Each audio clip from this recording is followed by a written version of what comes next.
Welcome to Suspense by Mo. Suspense by Mo এর অলৌকিক গল্পের সম্ভারে আমার আজকের নিবেদন নীলাঞ্জন নন্দীর লেখা ক্যামেরা। গল্পটি আমি সংগ্রহ করেছি প্রীতি পাল চৌধুরী দ্বারা সম্পাদিত বিশ্বের শ্রেষ্ঠ ভূতের গল্প বইটি থেকে। গল্প পাঠে আপনাদের সঙ্গে আমি রয়েছি মৌমিতা সাহা দত্ত, আর গল্পটির মূল চরিত্রে রয়েছেন গল্পকথক ভুবন বাবু, রাজন বাবু ও পিটার লরেন্স। তাহলে বন্ধুরা সময় নষ্ট না করে চলুন শুরু করা যাক। নীলাঞ্জন নন্দীর লেখা ক্যামেরা। 10ই মে 1995। নিয়মিত ডায়েরি লেখার অভ্যেস আমার নেই, তবে কখনো কোনো ঘটনা তেমনভাবে নাড়া দিলে তার বিশদ বিবরণ লিপিবদ্ধ করে রাখি। এ অভ্যেস বহুদিনের। 1990 যখন বাবা মারা গেলেন তখন ডায়েরি লিখেছিলাম। ভীষণ একা লাগতো তখন। আমার দিদি সরমার 1987-তে বিয়ে হয়ে যায় দিল্লিতে, কালীভদ্রে কলকাতায় আসে। ঠাকুরদার তৈরি এই বিশাল বাড়িটায় এখন আমি আর কাজের লোক রাধারমন, মাত্র দুটি প্রাণী। মাঝে মাঝে বাড়িটার হা করা ক্ষুধার্ত মুখটা যেন আমায় গিলতে আসে। যতটা সম্ভব নিজেকে কাজের মধ্যে ডুবিয়ে রাখি। মডেলিং অ্যাসাইনমেন্টের ছবিগুলো বাড়িতে বসেই ঝাড়াই বাছাই করি, এতে দিব্যি সময় কেটে যায়। কিন্তু হঠাৎই গত শুক্রবার একটা অদ্ভুত ঘটনা ঘটে গেল। ঘটনার অপ্রত্যাশিততায় এতটাই নিজেকে হারিয়ে ফেলেছিলাম যে এ কদিন ডায়েরি লিখতেও বসতে পারিনি। সেদিন সকাল থেকে আকাশের অবস্থা ভালো ছিল না, কখনো মুষলধারে আবার কখনো বা ইলশেগুড়ি বৃষ্টি পড়ে চলেছিল। 10টা নাগাদ স্নান সেরে খাটের তলা থেকে ডাক ব্যাগের জল নিরোধক জুতো জোড়া বের করে পায়ে পড়লাম। ক্যামেরার ব্যাগটা গোছাতে গিয়েই মাথার ব্যথাটা টের পেলাম। সারা কপালটা জুড়ে একটা চিনচিনে ব্যথা, তার সঙ্গে শুরু হলো চোখের জ্বালা। স্পষ্ট বুঝতে পারলাম জ্বর আসছে। থার্মোমিটারটা ভালো করে ধুয়ে জিভের তলায় মিনিট খানেক রাখতেই দেখলাম 102 ডিগ্রি উঠেছে। অফিস যাওয়া চিন্তাটাকে মাথা থেকে ঝেড়ে ফেলে জামা প্যান্ট ছেড়ে পাজামাটা পরে নিলাম। তারপর লম্বা হয়ে বিছানায় শুয়ে পড়লাম। রাধারমনকে বলে দিলাম, আমায় বিরক্ত করো না, আজ দুপুরে কিছু খাবো না, শুধু একটু বিশ্রাম চাই এখন। বেশি জ্বর হলে লক্ষ্য করেছি নাক মুখ দিয়ে আগুনের হলকা বেরোতে থাকে। কিছুক্ষণ চোখ বুজে শুয়ে থাকতেই ঘুমিয়ে পড়লাম। কতক্ষণ ঘুমিয়েছিলাম জানি না। যখন ঘুমটা ভাঙলো তখন বেডসাইড টেবিলের ঘড়িটার দিকে চোখ পড়তেই দেখলাম 2:05। এর মধ্যেই বৃষ্টিটা ধরে এসেছিল। জানলা দিয়ে বাইরে তাকাতে চোখে পড়ল কৃষ্ণচূড়া গাছটা। তার ডাল থেকে বৃষ্টির জল পাতা বেয়ে টুপটাপ করে ঝরে পড়ছিল। আমি বারান্দায় এসে দাঁড়ালাম। নিচের রাস্তায় লোক চলাচল কমে এসেছে, যদিও জল জমেনি। মাঝে মধ্যে একাত্তা গাড়ি ভেজা পিঠের ছড়ার শব্দ তুলে চলে যাচ্ছে। দু একটা রিক্সার চাকা এই ঝিম ধরা দুপুরের শান্তিকে তার ঢকর ঢকর আওয়াজে নষ্ট করছে। ঠিক এমন সময় আমার বাবার কথা মনে পড়লো ডায়েরিটার কথাও। বাবার ডায়েরি লেখার অভ্যেস ছিল, উনি নিয়মিত লিখতেন। শুনেছি ঠাকুরদাও নাকি ডায়েরি মেনটেন করতেন। আমার দিদিকেও ডায়েরি লিখতে দেখেছি সেই ছেলেবেলা থেকে, অন্তত বিয়ের আগে পর্যন্ত দেখেছি। এখন আর সে অভ্যাস আছে কিনা জানি না। গত মাসে দোতলা স্টোররুমটা পরিষ্কার করাচ্ছিলাম, তখনই বাবার 4টে ডায়েরি হাতে আসে। 1963 থেকে 66, 4 বছরের এক এক দিনের সংক্ষিপ্ত বর্ণনা। আমার জন্ম 1963-তেই। যখন আমি মায়ের পেটে, তখন থেকে শুরু করে আমার জন্মের মুহূর্ত পর্যন্ত প্রত্যেকটা দিনে লিপিবদ্ধ করা প্রতিটি লেখা পড়েছি। বাবার স্বপ্ন, আশা আর আশঙ্কার স্পষ্ট ছবি মুগ্ধ হয়ে দেখেছি। 63, 64 আর 65 সালের ডায়েরি পড়া হয়ে গেছিল। 66 17ই মার্চ পর্যন্ত এগিয়েছিলাম। হঠাৎই জানি না কেন বাবার কথা মনে পড়তে 66 ডায়েরিটা তখনই পড়তে ইচ্ছে হলো। জ্বর দেখে ক্রোসিন ট্যাবলেট খেয়ে ফেলেছিলাম, তাই এখন শরীরটা বেশ ঝরঝরে লাগছে। চোখের জ্বালাও নেই, শুধু মাথাটা একটু ধরে আছে। দুই রগে সামান্য ব্যথা রয়েছে। দেরাজ থেকে স্টোররুমের চ্যাপটা পেতলের চাবিটা বের করে দোতলায় নেমে এলাম।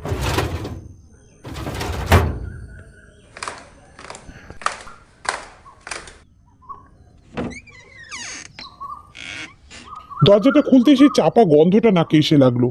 বহুদিনের ধুলো আর বদ্ধ পরিবেশের গন্ধ। আলোটা জ্বালালাম। একসঙ্গে দুটো 100 ওয়াটের বাল্ব জ্বলে উঠল সবুজ শেডে। ঘরটা আসলে বাবার স্টাডি ছিল। ঠাকুরদার মতন ব্যবসায় মাথা ছিল না ওনার। তবে ডাক্তারি করে যথেষ্ট সুনাম কুড়িয়েছিলেন। ঠাকুরদা অবশ্য এতে কোনো আপত্তি করেননি, বাবাকে বিলেতে পাঠিয়ে এফআরসিএস করিয়েছিলেন। দেশে ফিরে এসে বাবার পসারও জমে ওঠে ভালোই।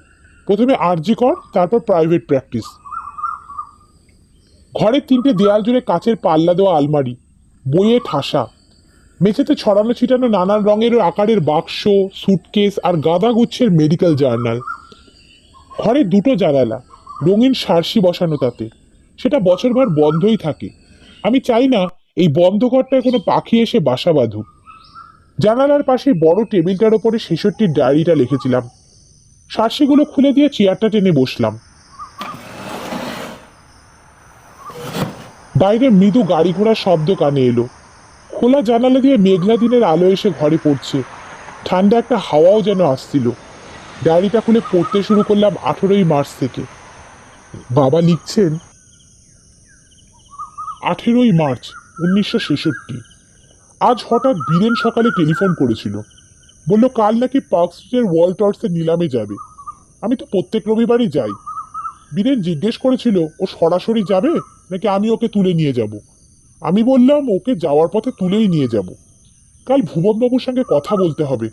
ওর ছেলের অপারেশনটা যত তাড়াতাড়ি সম্ভব করিয়ে ফেলবো। সেন্ট আর্থার্স চ্যারিটি ফান্ড থেকে বোধহয় অপারেশনের জন্য অর্ধেক টাকা জোগাড় করতে পারবো। ভুবনবাবুর ছেলের ছবি চাই, ওদের দপ্তরে জমা দিতে হবে। ভুবনবাবুর মতো একটা নিলামের দোকানের কেরানির পক্ষে 10,000 টাকা জোগাড় করা কষ্টসাধ্য ব্যাপার ঠিকই। এরকম মানুষদের সাহায্যের জন্যই তো সেন্ট আর্থার্সের মতো সংস্থা রয়েছে। আমার মন বলছে ওরা টাকাটা দেবে। 19শে মার্চ 1966। একটু আগে নিলাম থেকে ফিরলাম। বীরেন একটা 19 শতকের ফরাসি কলম কিনেছে 60 টাকায়। তেমন সস্তা নয়, তবুও খুশি হয়েছেন। প্রথম দিকে নিলামে এসে পটাপট দর চড়িয়ে ভেবেছে আমি কি যেন একটা করলাম। আরো বার কয়েক ওখানে গেলে বোধ করি ও আরো বিবেচনা করে দর হাঁকবে। ফেরার পথে বীরেনকে নামিয়ে দিয়ে এলাম। বাড়িতে এসে স্টাডিতে ঢুকে হাতের মোড়কটা খুললাম। আজ একটা ক্যামেরা কিনেছি, বেশ পুরনো জার্মান ক্যামেরা, 120 ফরম্যাটের ফিশার। এই কোম্পানি শুনেছিলাম কয়েক বছর ব্যবসা করে উঠে যায়, তবে ক্যামেরা সুনাম আছে। আজ নিলামের টেবিলে এটাকে দেখে আর লোভ সামলাতে পারলাম না। 125-এ কিনে ফেললাম। মনে তো হয় সস্তায় পড়েছে, ছবি তোলার নেশা আমার বহুদিনে। একটা জাইসাইকন আছে, তবুও আরো ক্যামেরা কেনার ইচ্ছে। এই ক্যামেরাটা বেশ ভারী, সম্পূর্ণ কালো রঙের, লম্বায় প্রায় 1.7 ইঞ্চি, চওড়ায় 1.4 ইঞ্চি, লম্বাটে চেহারা, অনেকটা ইয়াশিকা 30-র মতন। আগামীকালই একটা ফিল্ম কিনে ভরতে হবে। অজিতের বছর 3 বয়স হলো, ওর ছবি দিয়ে ওটার ওপেনিং করব। 20শে মার্চ 1966। আজ হাসপাতাল থেকে ফেরার পথে হঠাৎই রাস্তায় ভুবনবাবুর সঙ্গে দেখা হয়ে গেল। উনি ছেলের সঙ্গে কর্নওয়ালিস স্ট্রিট ধরে হাঁটছিলেন। আমি ড্রাইভারকে ওদের পাশে গাড়িটাকে দাঁড় করাতে বললাম। আমায় দেখে একগাল হেসে উনি বললেন, আপনার বাড়ির দিকেই যাচ্ছিলাম, অন্নদা স্টুডিওতে। কাজে বললেন ছেলের ছবি তোলাতে হবে। দেখি ভুবনবাবুর ছেলের পলাশ মুখ টিপে হাসছে, যেন ছবি তোলার কথায় খুব মজা পেয়েছে। আমি গাড়ির দরজা খুলে ওদের ভেতরে ডাকলাম। বললাম, স্টুডিওতে ছবি তুলে কোনো লাভ নেই, মিছিমিছি পয়সা খরচ হবে। তার চেয়ে বরং আমিই তুলে দিচ্ছি, বাড়িতে চলুন। গাড়িতে বসে কথাবার্তা বলতে বলতে জানতে পারলাম ভুবনবাবুরা শ্যাম্পুপুরে থাকেন। বাড়িতে এসে গতকাল নিলামে কেনা ক্যামেরাটা বের করলাম, আর জাইসাইকনও। দুপুরে ওয়ার্ড বয় নবীনকে দিয়ে একটা ইলফোর্ড ফিল্ম কিনে আনিয়েছিলাম, সেটাই ভরে ফেললাম ফিশারটায়। জাইসাইকন ফিল্ম আছে। ভুবনবাবু আর ওনার ছেলে পলাশকে নিয়ে ছাদে উঠলাম। এখনো অনেক আলো বাকি আছে। চৈত্র মাসের শেষ বিকেলে রোদ ছড়িয়ে রয়েছে বিশ্ব চরাচরে। আকাশ একেবারে পরিষ্কার। পলাশকে পাঁচিলের ধার ঘেঁষে দাঁড় করিয়ে পরপর 2টো ছবি তুললাম, একটা নতুন ফিশারে আর একটা জাইসাইকনে। বলা যায় না নতুন ক্যামেরার ছবি কেমন উঠবে, তাই to be on the safe side জাইসাইকনেও একটা তুলে রাখলাম। ছবি তোলার পর ওরা বাড়ি চলে গেলেন। 21শে মার্চ 1966। ওর থেকে কি হয়ে যায় বলা যায় না। হঠাৎই আজ সকালে ভুবনবাবু ছুটে এলেন আমার কাছে।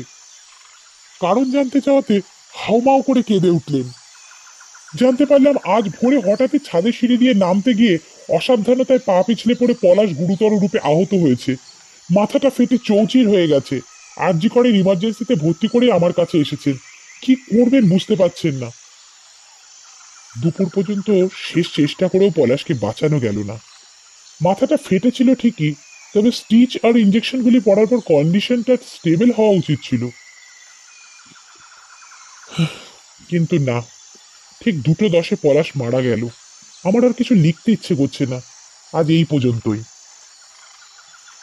22 মার্চ 1966। কাল পলাশ মারা যাবার সময় ওর মৃত্যুর কোনো সঠিক এক্সপ্লেনেশন খুঁজে পাচ্ছিলাম না। তবে এখন বোধহয় পারছি। আমি ডাক্তার হলে কি হবে, সর্বজ্ঞ নই। বিশ্বের সমস্ত কিছু জানা আমার পক্ষে সম্ভব নয়, হয়তো কারোর পক্ষেই সম্ভব নয়। তাই হয়তো আমি মনে মনে ঈশ্বর, শয়তান, মিরাকল, কালো জাদু বা ভূতেও বিশ্বাস করি।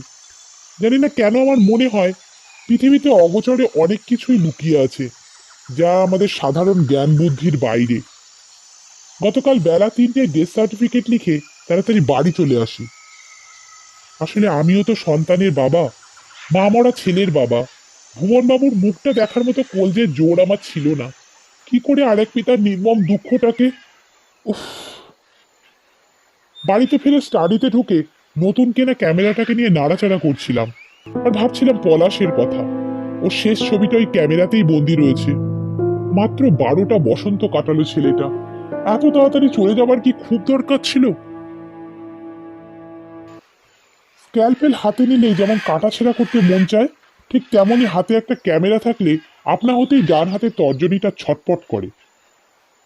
অজিতের ডায়রিয়া হয়েছে, বেচারা ক্লান্ত হয়ে ঘুমিয়ে পড়েছে, তাই ওর ছবি তোলাটা মুলতবি রইল। বসে বসে আকাশ পাতাল ভাবছি, ঠিক এমন সময় জানলার ফ্রেমে একটা পায়রা এসে বসলো।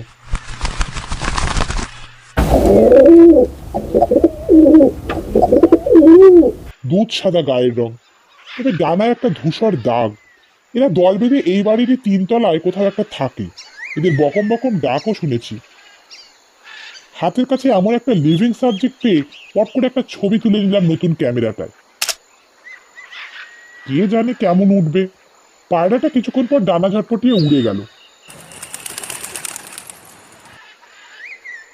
হয়তো পাশের বাড়ির কার্নিশে।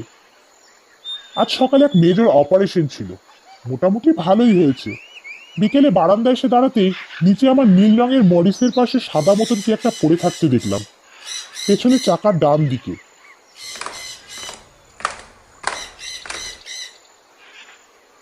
নিচে নেমে দেখি একটা পায়রা, ডানাগুলি ছড়ানো, মোড়ে কাঠ। সারা শরীরে কোনো আঘাতের চিহ্ন দেখতে পেলাম না। দুধ সাদা পায়রাটার ডানায় একটা ধূসর দাগ। চেনা লাগলো, গতকালই মনে হয় এর ছবি। হঠাৎই পিঠে একটা ঠান্ডা স্রোত নেমে গেল। মনে মনে ভাবলাম, ওই ফিশের ক্যামেরাটা দিয়ে পলাশের ছবি তুললাম, ও মারা গেল। ওই ক্যামেরায় পায়রাটার ছবি তুললাম, সেও মারা গেল। তবে কি ভাগ্যে অজিতের ছবি তোলা হয়নি, না জানে কি হতো। ঠাকুরকে মনে মনে প্রণাম জানালাম। ক্যামেরাটার ইতিহাস কি, কোথা থেকে এসেছে ওটা, এই প্রশ্ন মাথায় ঘুরছে। পুরোপুরি শিওর না হলেও আমার মনে হয় ক্যামেরাটা ভুতুড়ে।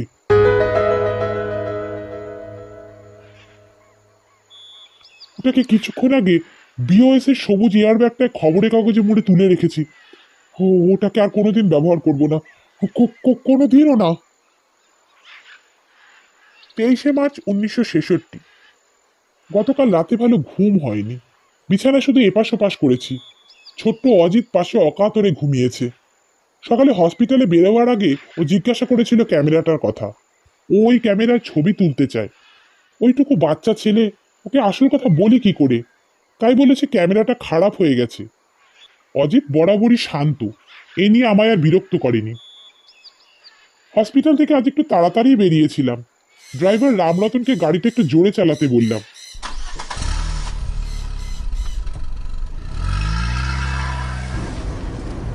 গন্তব্য ওয়াল্টার্সের নিলামের দোকান। ফিশারের ইতিহাস না জানা অবধি শান্তি পাচ্ছি না। ওই ক্যামেরার পেছনে কি কাহিনী থাকতে পারে?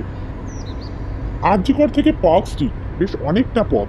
যখন ওয়াল্টার্সের দোকানে ঢুকছি, আলো প্রায় মরে এসেছে। রাস্তার উল্টো দিকে ফ্লোরিসের কেক পেস্ট্রির দোকান।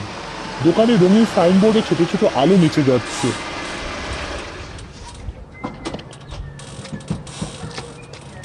দোকানে ঢুকে ভুবনবাবুকে দেখতে পেলাম না। উনি কদিনের ছুটি নিয়েছেন কে জানে। একমাত্র ছেলের মৃত্যু শোক কি এত তাড়াতাড়ি ভোলা যায়? ঠিক কতদিন লাগে কারোর অস্তিত্বকে মন থেকে মুছে ফেলতে, কেউ কি বলতে পারে? দোকানের মালিক রাজেন মালহোত্রা হাসি মুখে এগিয়ে এলেন। আমি ওনার পুরনো খদ্দের। আমার শুকনো মুখ দেখে উনি কারণটা জানতে চাইলেন। সবিস্তারে সব বললাম ওনাকে। ততক্ষণে টেবিলে এলাচ দেওয়া চা এসে গেছে। ভুরভুর করে গন্ধ বেরোচ্ছে। রাজনবাবু চিন্তিত মুখে কাপটা তুলে নিয়ে একটা লম্বা চুমুক দিলেন। তারপর বললেন, এরকম ব্যাপার, আপনার কোনো ভুল হয়নি তো? আমি একটা দীর্ঘশ্বাস ফেলে না বলাতে উনি কিছুক্ষণ গুম হয়ে বসে রইলেন। তারপর টেবিলের দেরাজ খুলে একটা পুরনো কালো খাতা বের করে সামনে রাখা ছোট প্যাডে খসখস করে কি যেন লিখলেন। কাগজটা এগিয়ে দিলেন আমার দিকে। বললেন, ক্যামেরাটা ওনারই ছিল। কাগজটায় লেখা, পিটার লরেন্স, 132 নম্বর পেমেন্টাল স্ট্রিট। রাস্তাটা চেনাই ছিল। আমার এক বুড়ো গোয়ানিজ পেশেন্ট থাকতেন স্যান্ডেল স্ট্রিটে, পেমেন্টাল স্ট্রিটের পাশেই। এলাকাটা নোংরা, অন্ধকার আর গোরখধাঁধার মতো। রাজ্যের সরু গলি এসে মিশেছে একটা আরেকটার সঙ্গে। জায়গাটা রিপন স্ট্রিটের দক্ষিণে। যত অ্যাংলো ইন্ডিয়ানদের বাস। রাজনবাবু বললেন, পিটার সাহেবের বয়স প্রায় 80। একমাত্র মেয়ে জোসেফিনা গত বছর মারা যাবার পর বাড়ি থেকে তেমন একটা বেরোন না। 3-15 আগে হঠাৎই একদিন বিকালে এসে ওই ক্যামেরাটা উনি ভুবনবাবুকে দিয়ে যান। একটা ছোট কাগজে আমার উদ্দেশ্যে কয়েকটা লাইন লিখে গেছিলেন। এত আঁকা বাঁকা হাতের লেখা যে ভীষণ কষ্ট হয়েছিল পড়তে।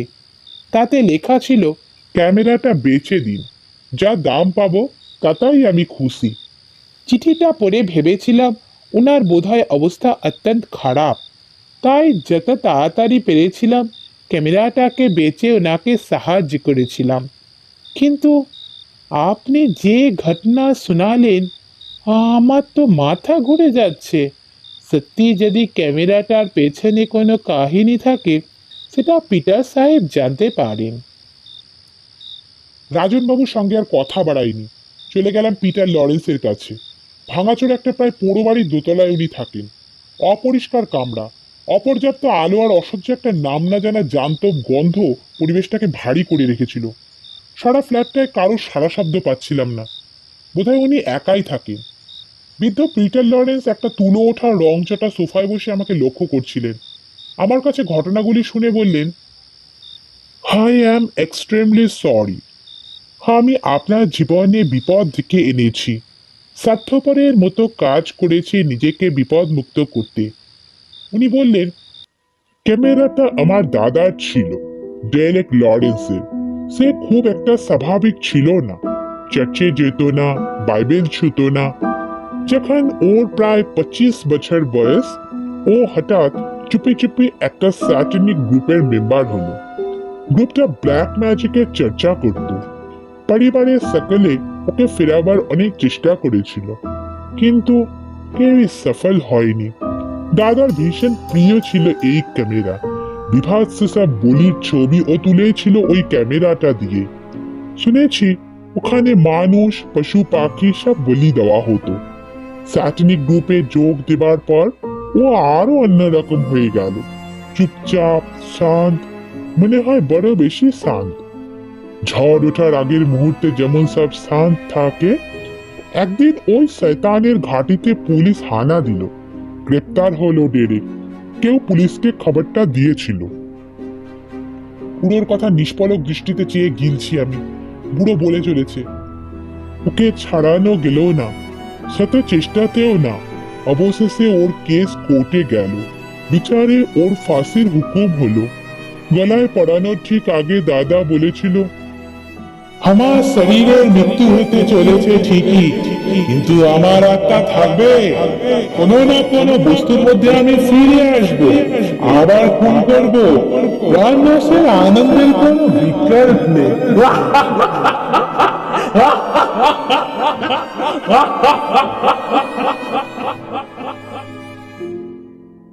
এতটা বলে পিটার সাহেব থামলেন। ওনার বুক হাঁপড়ের মতন ওঠানামা করছিল। পাশের র্যাক থেকে জলের জগটা পেরে এক নিঃশ্বাসে অনেকটা জল খেয়ে ফেললেন। নোংরা মলিন শার্টের হাতায় চোখ দুটো মুছে বললেন, আপনি ওসবে বিশ্বাস করেন কিনা জানি না, তবে to tell you the truth, I think that camera is possessed. ডেরেকের প্রতিহিংসা পরায়ণ আত্মা ওই ক্যামেরায় রয়েছে। আমি ওটা দিয়ে কোনোদিন ছবি তুলিনি, বাড়িতে এমনিই পড়েছিল। গত বছরে হঠাৎই একদিন আমার মেয়ে জোসেফিনা ওর এক বন্ধুকে দিয়ে নিজের একটা ছবি তোলা ওই ক্যামেরায়, আর তারপরেও মারা যায়। তাই সেদিন রাতে পিটার লরেন্সের বাড়ি থেকে ফিরে আর স্টাডিতে ঢুকিনি।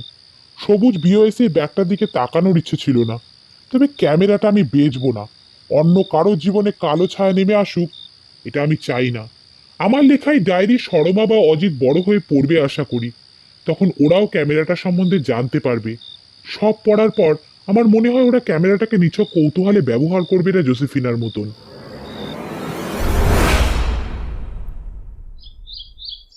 10ই মে 1995। এই পর্যন্ত পড়ে আমি থামলাম। মাথার দুপাশটা আবার দপদপ করছিল। ক্রোসিনের প্রভাব কি তবে কমে এলো? কপালে হাত দিয়ে দেখলাম ঘাম। আমি অবাক হয়ে মেঘলা আকাশের দিকে তাকিয়েছিলাম। মনে মনে অনেক কথা ভাবছিলাম। বাবা কেন ক্যামেরাটাকে নষ্ট করে ফেললেন না? বাবা কি ভয় পেয়েছিলেন? এতগুলি ভাবনা চিন্তা প্রশ্ন মনে জট পাকিয়ে যাচ্ছিল। চেয়ারে বসা অবস্থাতেই পেছনে ফিরে মেঝের দিকে তাকালাম। মনে বিশ্বাস আর অবিশ্বাসের লড়াই চলছে পুরোদমে। ড্রাই করে রাখা জিনিসপত্রের ভিড়ে সবুজ বিওএসির এয়ার ব্যাগটা চোখে পড়ল। তালা লাগানো ছিল না। খুলতেই বেশ কিছু ওষুধের বিজ্ঞাপনের বোর্ডের নিচে একটা লম্বাটে প্যাকেট দেখতে পেলাম, পুরনো ছেঁড়া খবরের কাগজে মোড়া। প্যাকেটটা খুললাম। ক্যামেরাটাকে দেখে তো মনে হয় এখনো দিব্যি চলে। হঠাৎই মাথায় একটা প্রশ্ন এলো, বাবার মনের ভুল নয় তো? সবটাই নিছক কল্পনাও তো হতে পারে। কিন্তু বাবা তো বেশ কম কথার মানুষ ছিলেন। মন গড়া ঘটনার কোনো মূল্য ওনার কাছে ছিল না। তবে কি মাথায় একটা বুদ্ধি বিদ্যুতের মতন ঝলসে উঠল। একটা পরীক্ষা করতে হবে। ক্যামেরাটাকে আমার শোবার ঘরে নিয়ে এলাম। ফিল্ম দেয়ালে স্পষ্ট দেখতে পাচ্ছিলাম 3 লেখা রয়েছে, অর্থাৎ 66তে তোলা সেই পায়রা আর ভুবনবাবুর ছেলের পলাশের ছবি রয়ে গেছে এর অভ্যন্তরে। ফিল্মটা বোধহয় অকেজো হয়ে গেছে। সেই দুটো ফটো তোলার পর আর ব্যবহারই হয়নি এ ক্যামেরাটা। ক্যামেরাটাকে খাটের উপর রেখে নিকনের ব্যাগটা থেকে স্টিলসের স্ট্যান্ডটা বের করলাম। ক্যামেরাটাকে তার উপর বসিয়ে সেলফ টাইমারের বোতামটায় দম দিয়ে দিলাম, আর তারপরে শাটারটা টিপলাম। এভাবে আপনা আপনি ছবি ওঠে, ফটোগ্রাফারের দরকার পড়ে না। হঠাৎ কানে এলো শব্দ। শাটারটা পড়তে আর বড় জোর সেকেন্ড 6 বাকি। যেন র্যাটল স্নেকের গা হিম করা ঝুমঝুমির শব্দ। লেন্সটা সোজা, নিজের নিরেট কালো শরীরের দিকেই তাক করা। ক্যামেরাটা যেন নিজেই নিজের ছবি তুলবে। আসলে ক্যামেরাটাকে আমি বসিয়েছি আয়নার সামনে। পুরোনো দিনের আলমারির এক পাল্লার বেলজিয়াম মিরর। ক্যামেরার প্রতিবিম্ব আয়নায় দেখা যাচ্ছে। আমি ঘরের এক করে কাঠ হয়ে দাঁড়িয়ে। মন বলছে, আজ যদি এই হতচ্ছাড়া শয়তানের যন্ত্রটার মনে প্রতিহিংসা জাগে, জাগে মরণের নেশা, তো ব্যাটা নিজেকেই মারুক। 3টে শব্দ পরপর। অবিশ্বাস্য কাণ্ড। শাটারটা পড়ল।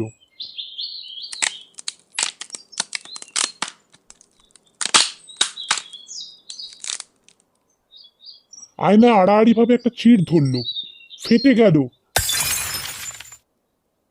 শব্দটা এলো ক্যামেরার ভেতর থেকে।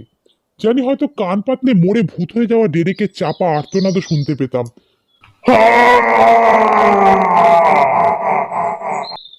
ঠিক তারপর ক্যামেরার লেন্সটা একটা ফাটল ধরল। এক্সপোজার ফোকাস রিং খসে পড়লো মাটিতে। পেছনের ডালাটা খুলে গিয়ে ফিল্মটা বেরিয়ে পড়লো, পেট থেকে বেরিয়ে পড়া নাড়ি ভুড়ির মতন। মৃত্যু হলো ওটার। যেন ঘাম দিয়ে জ্বরটা ছেড়ে গেল।